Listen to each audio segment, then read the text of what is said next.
Hello there, welcome back to another episode of RunYogi Diaries. This is your host, Santosh Shiva. Every week, I bring you conversations with people who are on a journey of well being and fitness through endurance sports. Hope you take away some tips and perhaps some inspiration to perspire. If you're new to the channel, please consider subscribing to it. Hit like if you like this video and leave your thoughts on whether you took something away or not. My guest today is someone who has been on a fascinating journey in just 6 years, going from zero, when I say zero miles, to 100 miles. I got an opportunity to talk to him about how did he scale this fast? What did he learn from his early races? How did he calibrate his training to get better? What does he do to stay injury-free? What's changed in his nutrition and food habits ever since he started running ultramarathon? How does he find energy to do his training as well as balance his commitments at home? Let's welcome Anil Chandran. Hey Anil, welcome to RunYogi Diaries.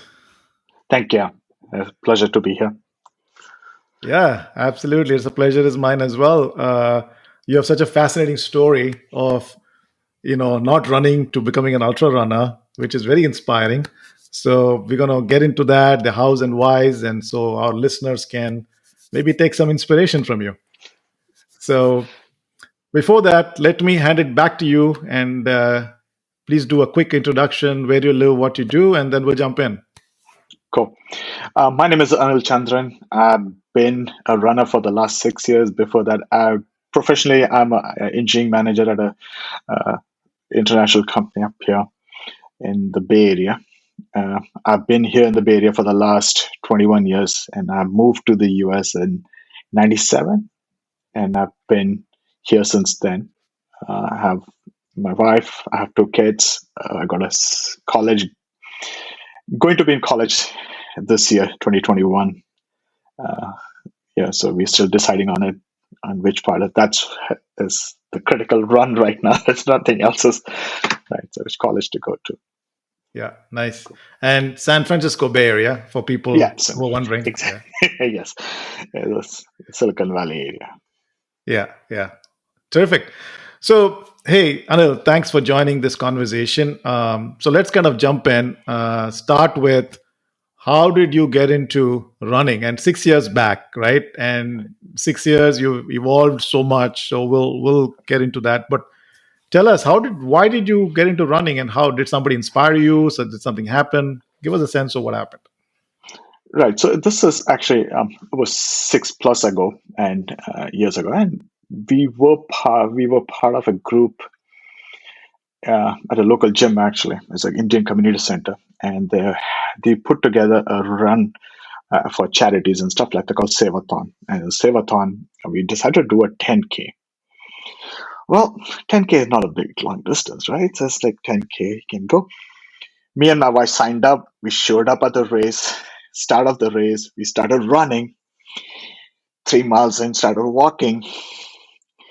Last 5 miles, past 5 miles, it was crawl. We basically crawled and took 2 hours to finish. That was what we started my run journey. Started my first run was a Sevathon 10K. We run, walk, crawled, and I met as part of it. That's how we figured pretty much out of shape.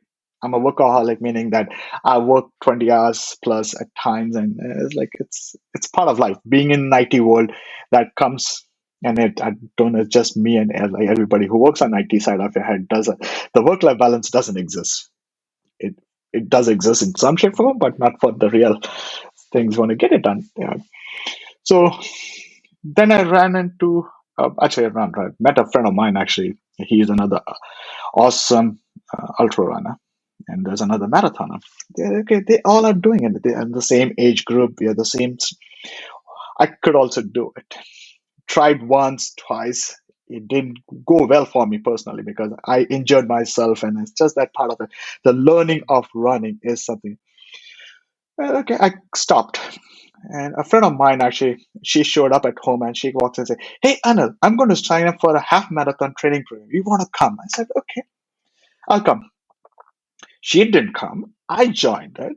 And that's why it's 2015 is when I actually started running. And I signed up for a half. Okay, half is fine. And this actually half actually this program actually had a half and a full. I only signed up for half. The full program meaning that you need to run 13 to 16, 18, 20 miles to get to it. Got sucked to it again and tried to run. I ran 18 miles, I ran 20 miles, and I said, you know what, I can do this. So that was my first year of running a SF full marathon. And then how I kept my run years actually is I ran 4 years in a row SF, and then each year I improved my pace. I went from 520 runner to a 430 run, 440 runner to 430 to a 415. And SF is not a flat run. It is uphill, downhill, challenging. It's a marathon, but it's not a. People guess the first 6 miles are good, flat. You go over the bridge, come back, and then the hill starts. You go up the hill, down the hill, and SF is no joke in terms of hills and stuff like that. It's Yeah, serious. yeah. So I did that, and that's So, where so it I had is. so one, so I have one question about while this was happening. So you seem to have gotten into a 10K and then got pulled into, what I'm hearing is you got pulled into a half marathon and then full marathon. So is that your personality type? You just get pulled into things because they look good? Is that what it is? No, it's my personality. I don't get it. The thing is that when I start doing stuff, and that's why my hesitation of signing up for anything. If I do it, I go in or I'm not. And it's my wife complains, "Oh, you run too much." I'm like, "You asked me to go for it. That's why I'm doing it now." I'm like, "So don't stop me."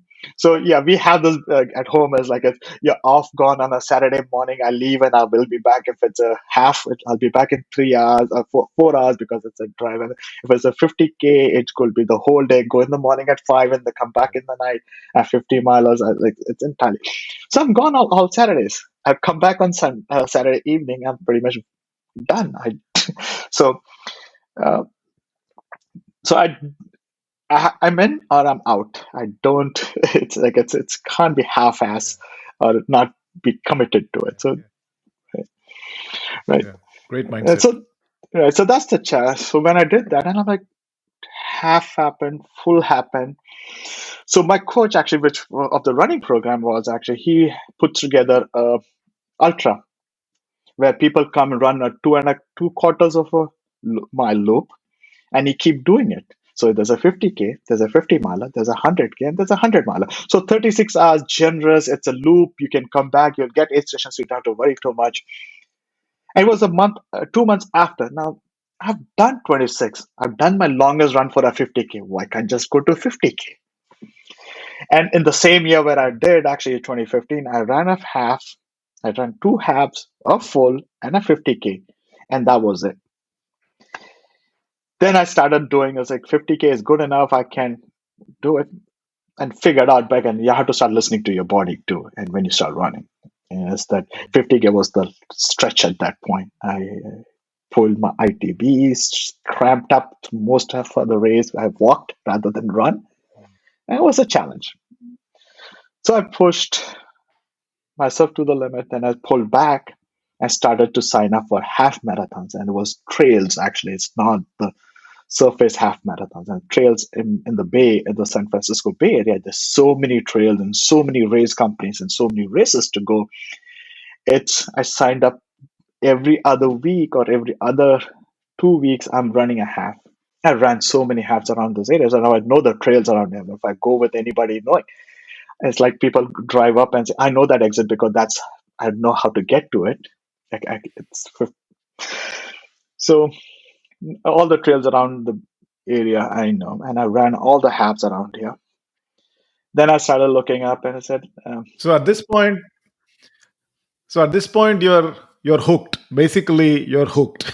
exactly.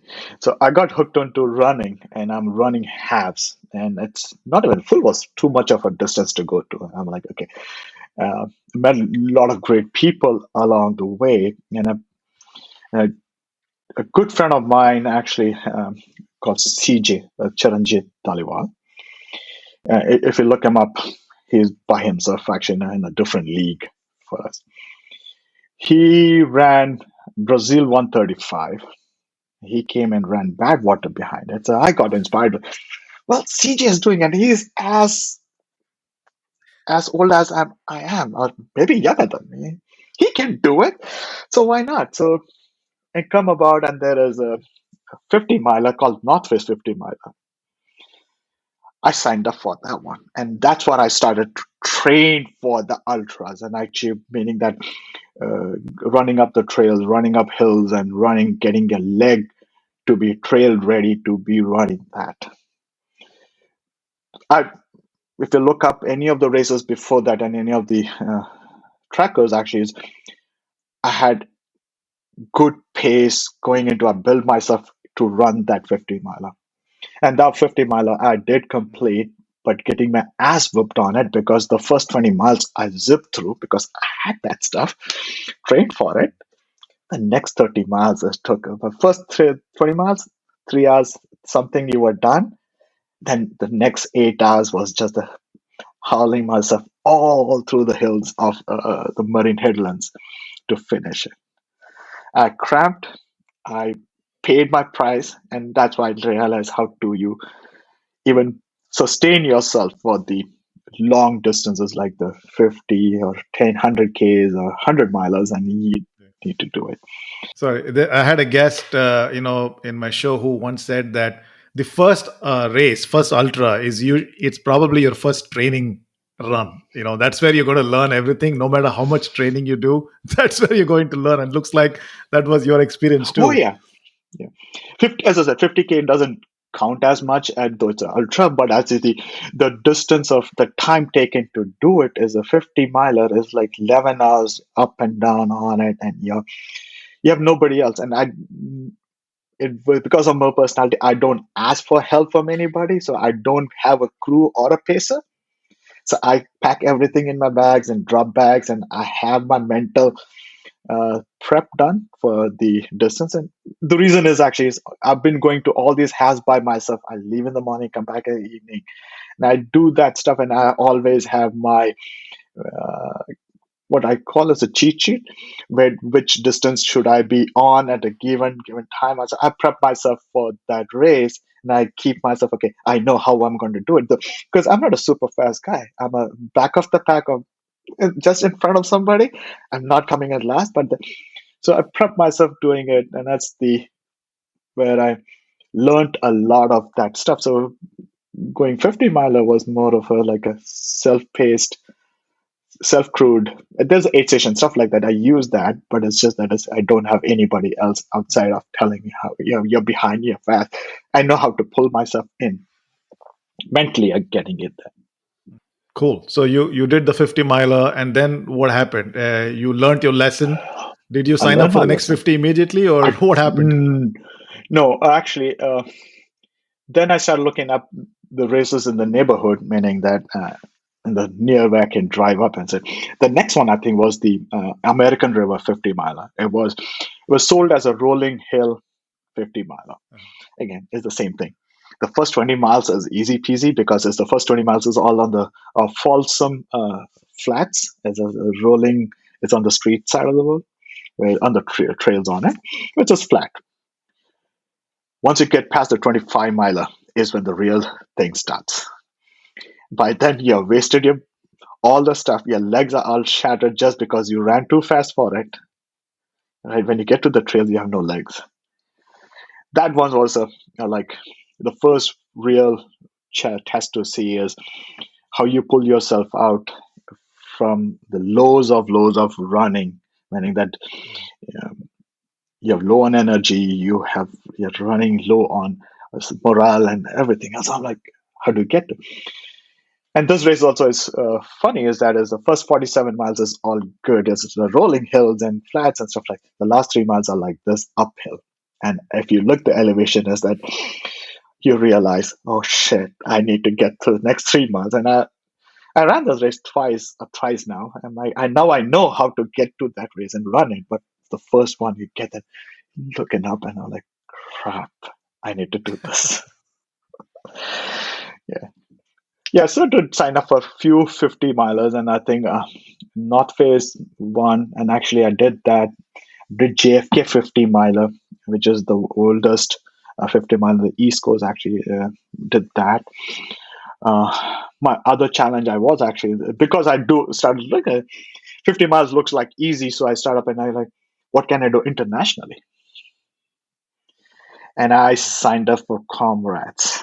Oh, It's the wow. largest ultra marathon to run with, and it's like, and I looked up the year I signed up was like downhill. And it's like downhill meaning that um, it starts from Petersburg and finishes in Durban.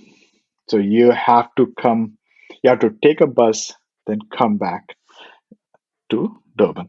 And it was a very, very interesting race. It's my first, and it's a race actually where you go to see a lot of folks from all the countries actually. Like the biggest groups come from India, Brazil, UK, Australia, and they are the ones. And I met a lot of runners too, who have like ran this like 30 times, who are running for the green Wow. jacket, which is that they run. You have to run 10 years, and not back to back, at least 10 times in the race to get the green jacket and stuff like that.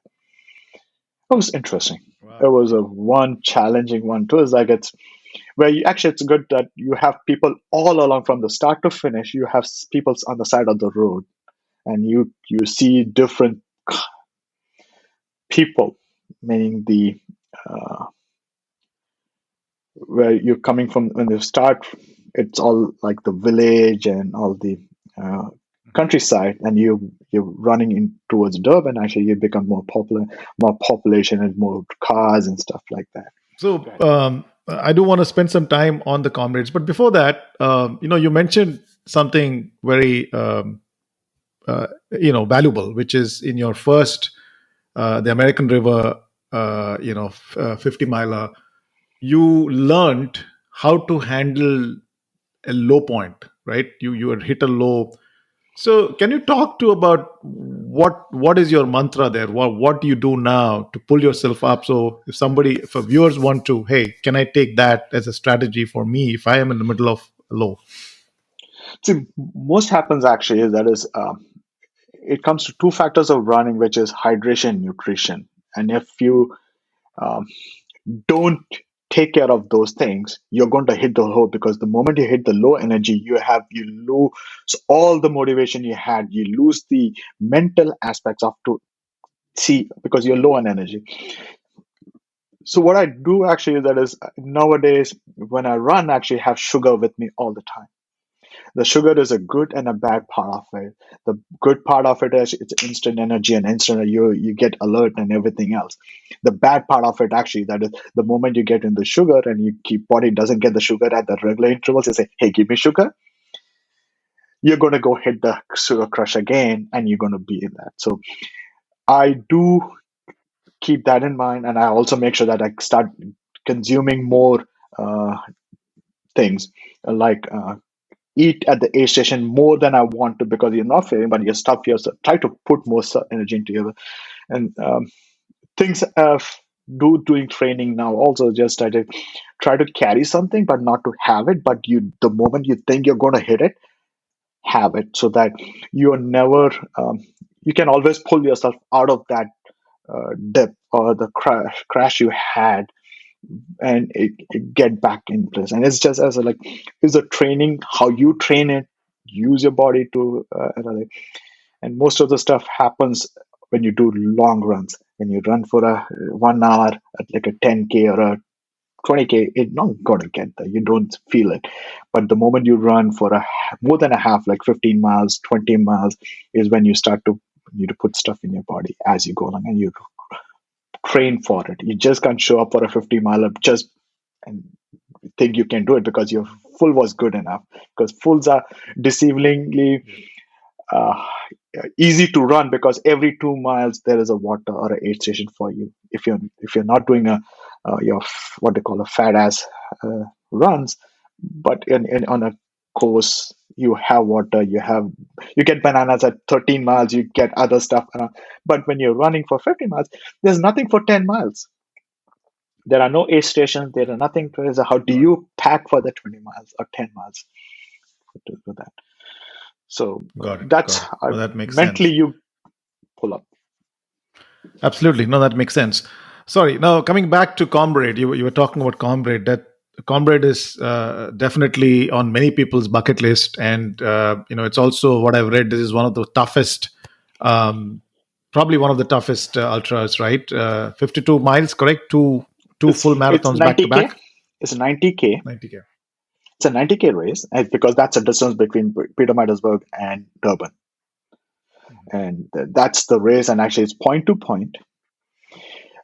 It is. It's one thing, and compared to any other race, it's a cutoff is gun time. It's not the chip time. And everywhere you run, actually, it's chip time. Okay. You start 10 minutes behind. It's 10 minutes. You get 10 minutes extra to run. But here, the gun goes off. That's the start of it. 6 a.m. in the morning, and it finishes 6 p.m. And I was lucky enough to finish, and I'll say that just because it's just never ran that part of the world, and it's like the getting used to in the time zones and everything else, and the challenge of that. And I think running in South Africa is a great experience. That's the thing you should ever want to go run, and if happens again, you should go run that race, and you need to understand it's a beautiful run. It's a beautiful country to go run.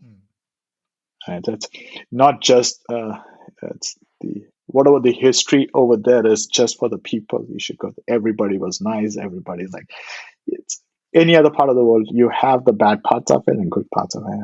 I felt that was a good. I met so many great people up there, and I'm And is because it of a that. scenic run? Is the whole 90 kilometers? Because you all you see is people. It's a sea of people running. It's 40,000 plus people running. So all you had, you're in the midst of it. You're running with people. You're chatting with everybody. People actually offer you like you get beer and everything here too, but it's at the aid stations over there. People are sitting by over this road, drinking. They're called barbecuing on the side of the road. And I've actually got somebody walk up and say, "Hey, you want this?" I'm like, I looked at it. There was two pieces of meat in it. I'm like, "Can I take the tray?"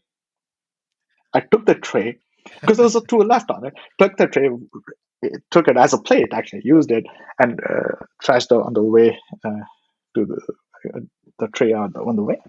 It was pretty cool. And people were calling your names out. And you look up there and they look at your name and they're calling you. And I'm like, who the hell are you? How do you know my name? And then I realized it's calling from because of the bib has your name on it. So the front and the back, you have the bib. And it's a pretty interesting race.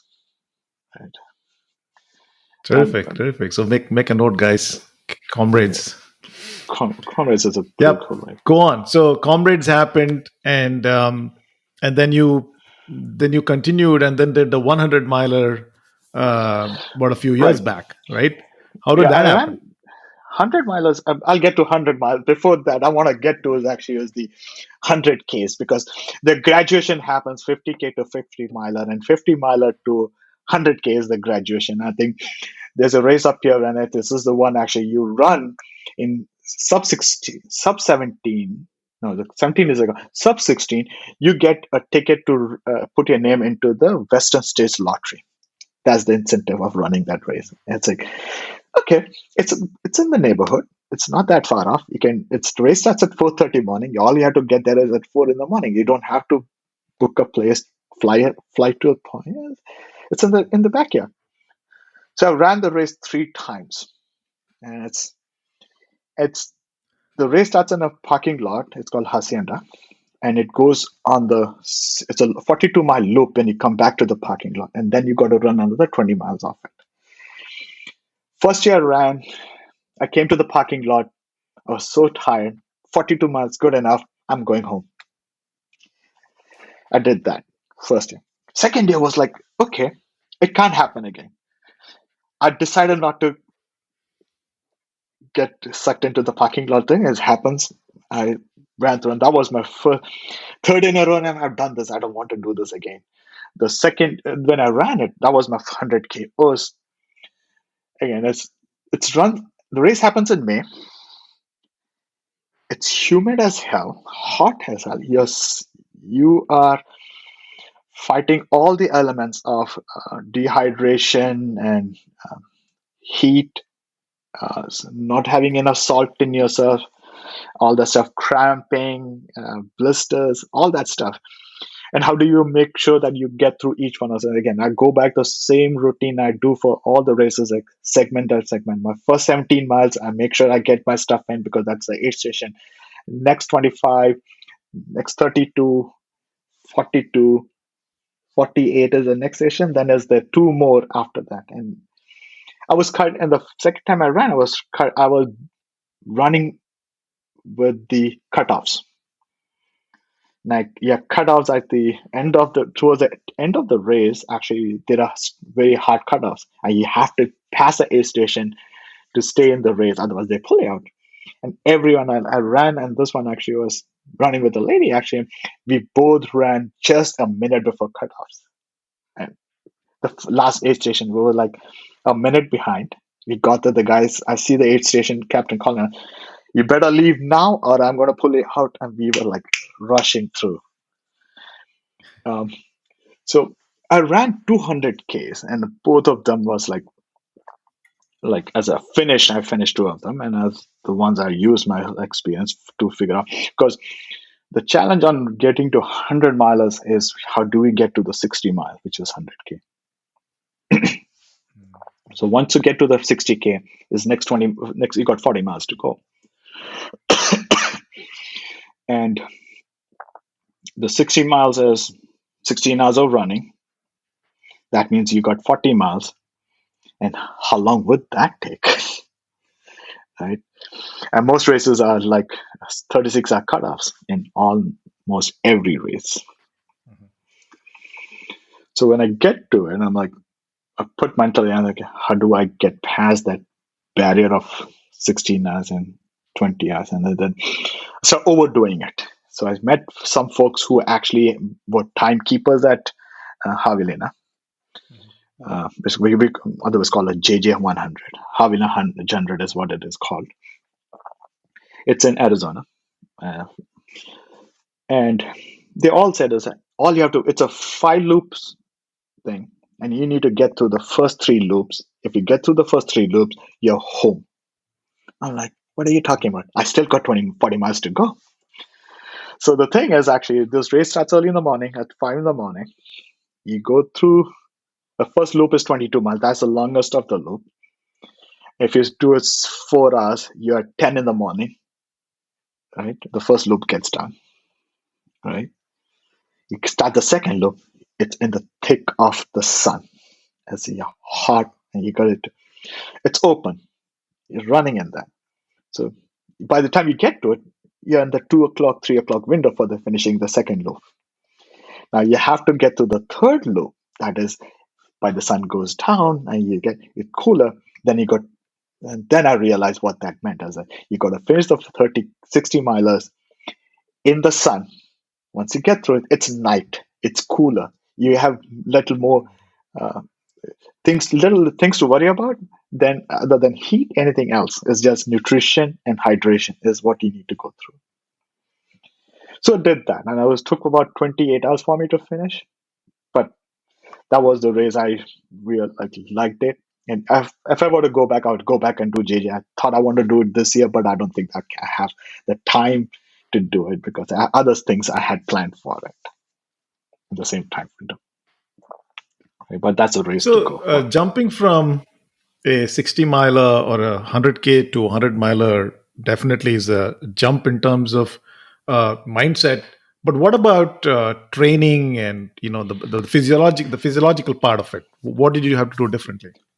What I do actually for my when I pick a long distance, actually, I'll come back to what I'm going to do this year. It's like I pick races building up to it. Okay. So it's just that I increase my mileage. Like I'm going to do a couple of 50Ks as I build up for it, and I build that as a because no matter what, you still have to get through a race. And in the pre-COVID world, you could go to 2 or 3 50Ks. You can go to 250 milers, and you can do all those things, right? So you build pick races up, and you just make sure your stuff actually and you're using the 50K as not as a race but as a training. See how much can you put yourself in pain to to to use it for the next one. It's and you don't I use that as a mental thing where it's not the finish that matters, the time that matters, is the finish that matters. And how strong did you finish, how much can are you able to walk the next day, are you able to go for another 10K run just to recover from it? Is that's where you want to physically do it. And what I do is actually use those as my method, like pick windows, and I raise windows to go do it, train it. And I do a lot of self-healing kind of stuff. Actually not self-healing, but uh, I have PT folks, I use chiropractors to keep my body in shape, because I'll try to listen to where if I feel a pain in a part of the body, I go figure out it's not something because of some imbalance in my body, and I want to make sure that it's corrected as early as I can, rather than let it nag and rag through races for it. So uh, I have a local folks actually help me out. I have a good chiropractor who actually I walk in every day, every other day. Hey Anil, I saw you running on the trail, because it's local. So he said, I saw you on the morning here. I saw you there. What's your next one? And he does tweak my body. He adjusts all the stuff just to make sure that I'm very paranoid at that point. Is that I don't want anything else like a small thing to bother me along as a issue. Yeah, that makes sense. I think we got to write that down. We got to write that down. That's a great tip for anyone in the kind of volumes now that you're running and training. What about volume per week, weekly volumes? How much do you typically scale up to for these kind of races? The volumes on a non-training months, it's about 40 to 45 miles. I don't push too much. It's just the do that way. But when I get to the race season, as it's coming up now, I go from 60 to 80 miles, and because I do have work to worry about, so I can't take a day after just to run, do right. And I want to do the long runs, and that's my Saturday long runs. Is that 16 miles, 20 miles. I don't do solo 50Ks. I have not done that yet. I want to get to doing it, but it's not, because it's a time that takes off your thing. And so I do is push myself to the 20 miles or 22 miles up here, and I can look up when I can. Oh yeah, day is good. I'll go early, leave at 4:30 in the morning or 5 in the morning. And some are actually much more easier because the daylight starts early, so you can leave in a good light. You don't need to carry too much of a light, and you don't have to worry about too much in terms of you're going to run into something like animals and stuff like that on the trails, because it's a cattle on the trail, and you want to make sure that they can see you can see them too, right? So they can see you, but you may not be able to see it. It's so dark out there. So And what about weekly runs? So 60 to 80 miles is quite a number of miles. So do you do run two times a day, or you just start early and try and I get do longer start miles? early.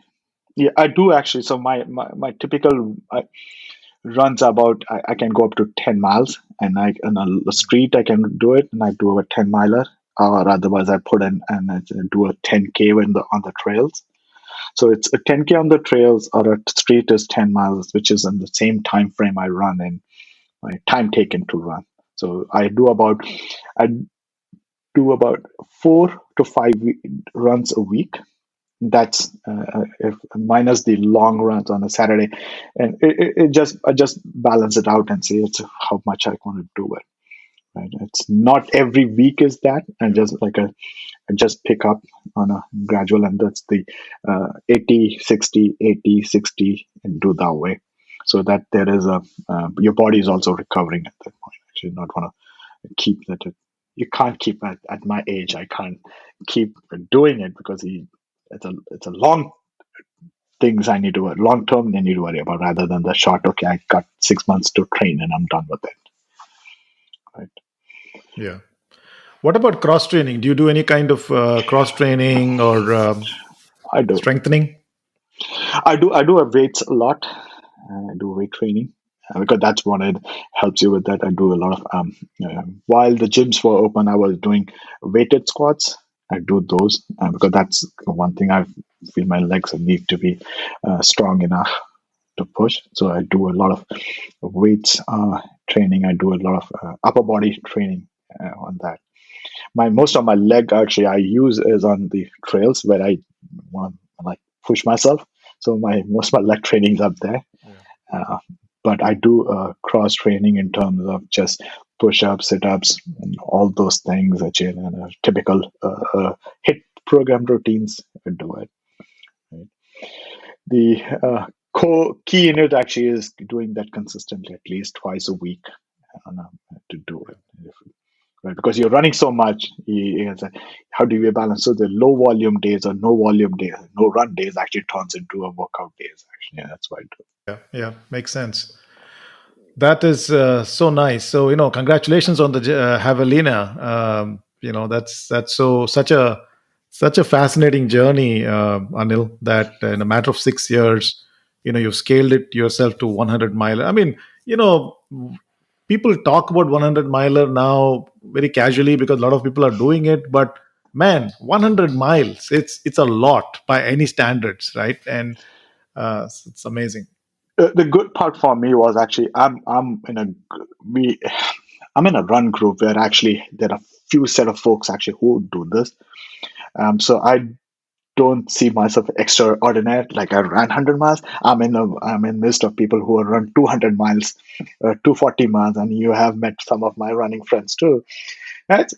And you're in that group, and at that point, you are motivated to learn from them, hear from them, and say their experiences, and use them in your training. Say, hey, I know he had to do go through the similar issue. How did that get through? And I do the same actually. Now I meet somebody who's just getting into trail running, just getting into this uh, ultra distance running. Is that how do you get how did I get through it? I want to make sure they also don't have to. The learning experience curve for them is smaller than the longer one that I had to go through because I didn't have that group when I was starting doing it. So, but now I have a run group where I can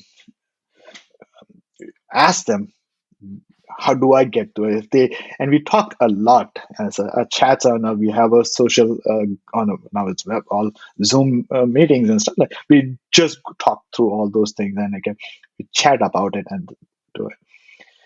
The good part of Yeah. that is also is the run group actually we pace each other up. I have pace. Tahoe 200 is a another ultra uh, distance running, and I've paced CJ at twice. We went 3 years, but we finished twice, and we outpaced them at least. First year was 60 miles, and last year, year before was 90 miles of pacing. It's about 2 or 3 days of running with them, and you're learning from them. You're learning from how they do it, and you're using that experience into yours.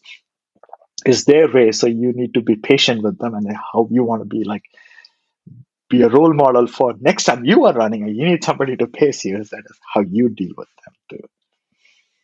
So in terms of lifestyle, right? So with this kind of, you have a family, you have a job that's, you're engineering. So I'm sure that's quite demanding, and then you have kids at home. So with 60, 80 miles of running every week, how are you? What about energy levels? Do you have energy to do other things? How's that happening? It has something you build up actually. It's not that it happened like that. There was I still remember that first time I went for that run with the training group, which was when I was training for the first ran for 1 mile. I slept the entire day. Now I can go for a 20-mile run. I can come home and I can do all the other stuff I had. It's just that is the thing you build up, and actually, it's nothing. There's no energy bar or there's nothing. It's just that how you build your body to sustain it and to do all those things. It's like the it's the aspect of how mentally you can get it. Most of the stuff is all mental. Your tired body is telling you, but how do you get over that tiredness and how do you mentally do it? Right. And I come home, I have other stuff to worry about. I have work which comes in. Sometimes we do have long nights, right? I don't come and say, okay, tomorrow's a training day, no work. I still have to work to finish. That's my paycheck, right? So I have to worry about that. Otherwise, it can't happen, right? So those, yeah, Yeah. it's the thing. It's a lifestyle you got into it, and you have to maintain that part of it, and it's the how you do it mentally. Yeah, that makes sense. Totally. And what about food habits? Has that changed dramatically for you ever since you kind of took on this level of ultra running? Oh, before running, actually, I guess I used to drink a lot. It's not the Mm. thing, but say, uh, eat food. I'm a foodie. I Mm. cook. I'm a non-vegetarian, so I cook all kinds of stuff. I like it's you name it. I have a green egg at home. Actually, I bought that just because I was foodie. And one of the things which happened was actually I started like because I go to run in the morning. I can't drink at night. So I Mm. and as it happened, I gradually shifted from being like a big drinker to a moderate drinker to no drinking. Now I can't even like I it's there. It doesn't bother me. There's somebody's having wine or beer over there. I'm okay with it. In the past, I would have said, I need one too. Now I can easily. Mhm. Yeah. So alcohol was one thing which I cut down a lot, and it's a zero now. It's like it's not that I don't drink, but it's not that it's a I need to drink, need to have a drink and stuff like that. That's one. Another one is actually is the quantity of food I used to eat. I used to eat this huge of food. That has reduced in a bit because appetite has changed. I can't eat that. Like I can't. Like and the COVID year actually, the past years that also changed drastically. My wife is into all this fitness stuff, and she is instructor with some local Bollywood dance program called Bombay Jam, and she also went into it. And then she asked me to, you should change. I'm like, why should I? Then I got into this portioned eating part of the world. It was a challenge for the first few weeks, but once I got used to it, now I can't even eat what I used to eat prior to COVID. During the run years, I used to eat Mhm. like I said, but I do watch what I eat. Now it's like I eat more uh, with just the balance diet components, and it does help a lot. Yeah. You're more energy at that when you to do stuff because you're not lethargically sitting idle, and because you ate so much of carb, your body wants to sleep now and stuff like that. So, Yeah. Yeah. Superb. Those are again to be noted down. Great points there, Anil. So terrific conversation, great journey. I think folks who aspire to be ultra runners, I think your story is so encouraging. It gives hope that a regular job, family, we can still go out and do these things, right? So thank you for sharing your journey. We're moving to the next part of the last part of the conversation, which is a rapid fire round. So I have some fun questions, and let's have some fun. It's all related to running, though. So let's get into that. All right. Okay. Ready? yeah, should have. As ready as you can be. Yeah, Okay. Here exactly. we go. All right. My first question: what's the worst thing of being an ultra runner? Keep talking about running a lot. Good one. Good one. That's a good one. All right. A favorite song you listen to uplift your moods, especially when you're down. Actually, I don't have what I did one. It's nothing. I have no specific one. The reason is actually is I cut down on. I don't listen to anything. I have no headphones. I have my phone with me or my music with me, but I don't listen to anything just because I'm more want to hear what's happening around me. So I don't listen to anything while I'm running at all. Nothing. So it's So I just don't know. It's a sound of nature. Let's just nature. That's all it is.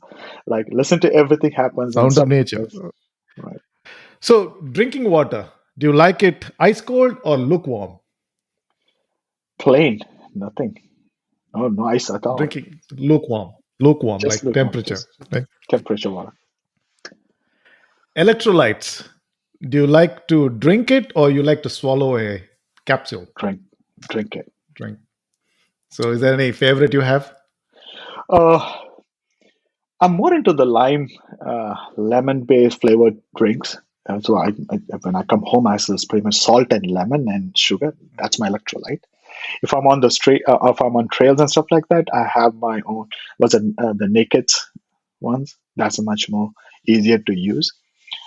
But those are the ones I use. I normally don't have any other. I don't do Gatorades or none of those electrolytes. None of the flavored other ones.